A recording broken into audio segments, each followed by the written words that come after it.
warning for Philadelphia County in southeast Pennsylvania, Delaware County in southeast Pennsylvania, northeastern Newcastle County in northern Delaware, until 8:45 p.m. At 7:45 p.m., National Weather Service Doppler radar indicated a severe thunderstorm. The storm was near Chelsea, moving east at 25 miles per hour. This storm is capable of producing damaging wind gusts and hail.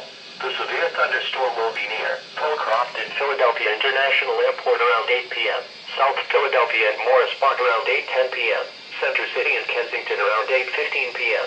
A severe thunderstorm watch remains in effect until 10 p.m. Monday evening for Delaware and northeastern Maryland and New Jersey and eastern Pennsylvania. Repeating, a severe thunderstorm warning has been issued until 8:45 p.m. for the following county: Newcastle County, Delaware, and the following counties in Pennsylvania, Delaware, and Philadelphia.